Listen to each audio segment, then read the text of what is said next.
Hey guys, this is Dan here from Real People Real Estate, and this is Behind One Firm.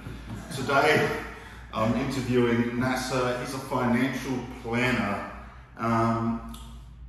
Welcome Nasser, thanks for coming by. Having me down. What I'd like you to do first up is just tell us a little bit about yourself. Sure. So my name's Nasser. I've been a financial advisor now for 20 years. I've recently started my own business based out at Green Hill Road, but I'm quite mobile.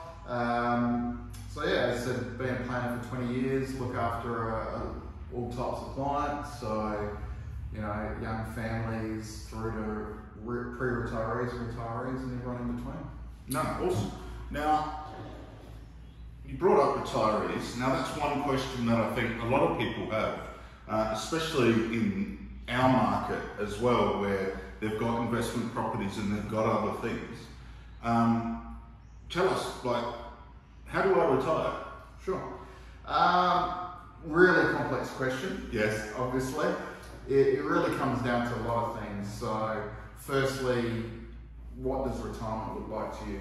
So, for every person, it's completely different.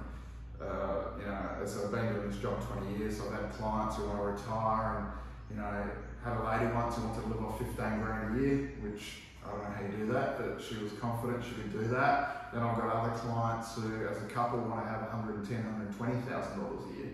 So obviously, for those two different people, it's completely different circumstances to how they're going to be able to retire, how can they afford it, how do we get there. But I always believe anything in life, doesn't matter what you're doing, whether it's sport or music or any hobby, any particular goal in life, if you want to do something, the earlier you plan for it, the better.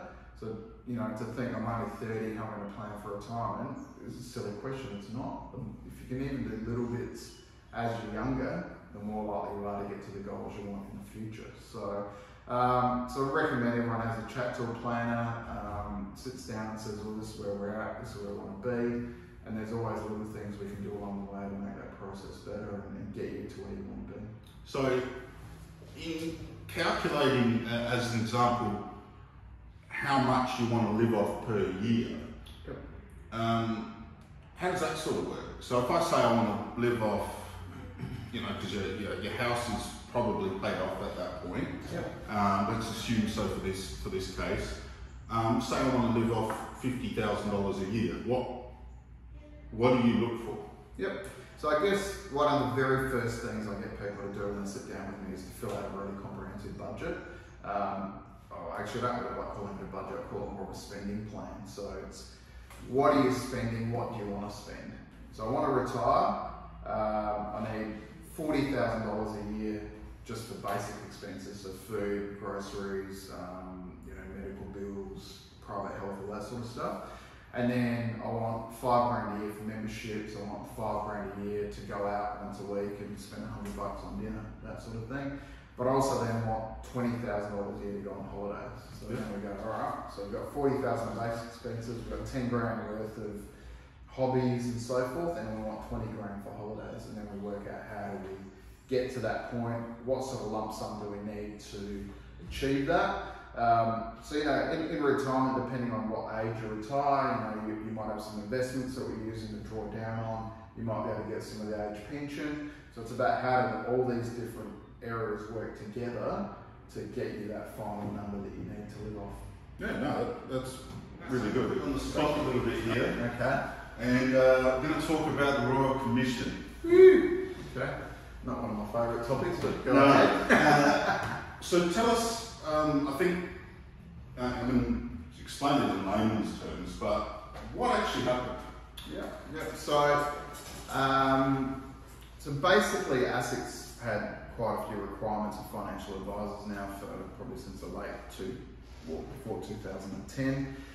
When the Royal Commission happened, it turned out a lot of these requirements weren't happening, and there was some dodgy stuff going on, as we heard, things like fees for dead people and so forth, which working for an organisation at the time that it felt like we were on top of all that. It was pretty shocking for me to see some of these other organisations were obviously just completely flouting the law and that sort of thing. So personally for me, a lot of the stuff that's come in now is not that big a deal because I feel like I've been doing that for the past probably 10 or 15 years anyway. But it just means from a consumer point of view, a lot of clients are paying fees and not getting the value for it. So nowadays there's going to be a lot more transparency. Clients need to know that they're getting value for money. They need to know what they're paying for, and they actually need to show that. So for me as a financial advisor, I just need to make sure that A, my clients getting the value they're paying for, and B, if asset comes into my business, I can actually show what my clients are actually getting as well. So it's a lot more onerous for us around some of the paperwork and that sort of thing. But it's all around trying to protect the consumer, make sure consumers know exactly what they're paying for going forward. So a lot of that is basically what we saw in the media around fee for no service. Exactly right. Right. Okay. And you used to be able to charge clients, a fee to their super, and they might not even know they're paying that, and they're not hearing from a planner for years. So that's obviously what a big part of the Royal Commission was about, was people paying for the service they just weren't getting. Right. So one thing that I saw was fees being charged every 12 months or something, and the planner not actually touching base with the client and stuff like that. So that's pretty much what they were talking about, as well as the deceased. So a lot of what's happening now is you need to show that you've met with your client in that 12-month period, what you've provided them with, what level of service they've received, and it's just all about the client actually getting and what they're paying for. As I said, the organisations I've worked in over the past few years, they'd all gone down that path anyway. We needed, if you hadn't contacted a client within the 12 months, you actually get emails, why have you contacted this client? We're going to switch off their fees if you don't provide a service, that sort of thing. So for me, going into my own business, I feel well prepared, but I'm already well and truly, that's the way I'll do things anyway. And it's just about then speaking to clients. If they don't feel the value is there, then they may switch off that fee at that point, and then we might touch base down the track when they need a service again. So when they do want to switch off those fees, there's no penalty, there's none of that, it's switch off and away we go. That's obviously what you do yourself. Is that the same with other organisations? Yeah, obviously all organisations are meant to be going down that path now, for sure. Okay. Nice. Sounds good. Now, another question that I think some people have, and I guess you could say it's a question that people might have in backyard barbecues and all that sort of thing is, maybe we do hear it a bit, is how do I get my super to work best? So what are, especially, maybe we'll go down a few different age brackets if that's okay with you. I mean, so I'm 30, let's say 30, 60, or even we go as young as 20, I don't know, you tell me your thoughts. Look, I think the first thing is that, as I said previously about the retirement question, the younger you start, the better. So looking at your super, looking at some strategies to build your super from a younger age, even if you're putting in $50 a month when you're 20, by the time you're 60, this could be worth tens of thousands of dollars extra to you in your super. So there's little strategies like that you want to look at. Secondly, the other big one is there's been a lot of focus on income protection and so forth in super. There's been more restrictions put on it. So a lot of people think, I've got income protection in my super, and I've had scenarios where clients think they're covered in their super, and then I'll actually write to the super fund, get the information, and find out they've actually got no cover. That particular super fund may not provide them with the cover. So just on that quickly, you can write to any super fund to acquire that information. I assume as long as you've got authority from the client. So a lot of people don't realise what they've got in their super. So for me, one of the big things is making sure you're protected. Young families, even if you're 20, you've moved out of home, you might be renting in the first place. If something happens, you're off work for 6 months, you want to move back in with mum and dad. You might not have the sick leave there, you might be in a casual role. If you've got proper cover, then you might be able to afford to keep renting until you get back to work, things like that. Obviously, young families, crucial to have the right cover. You don't want to necessarily be relying on the income protection in your super to provide you with that. So that's the first thing I would look at. But then there's lots of little strategies that you can get out of your super as well. That can add, $500 here, $1,000 there, and over the lifetime of your super, it can mean a lot of money. So there's little things where, say, you might have a married couple. One of them's maybe the main primary carer.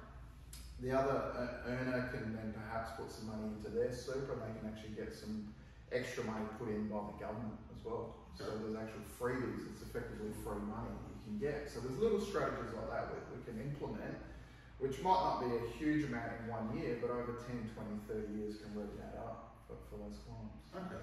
Yeah. One thing that I think I've come from a finance background. One thing that I found people ask is, how does super work? So, and you're best placed to answer this question than I am, but I think a lot of people think it's just cash that sits there, and they don't actually understand the fluctuations as to, well, okay, one day I had 50 grand in there, why is it now gone to 48? Yep. Could you, obviously, just in a nutshell, just explain that quickly? I think that would be really good. So, really generalising here, but the majority of people just tick a default box when they start a new job. They get opened a super fund, and the default is usually what we call a balance fund.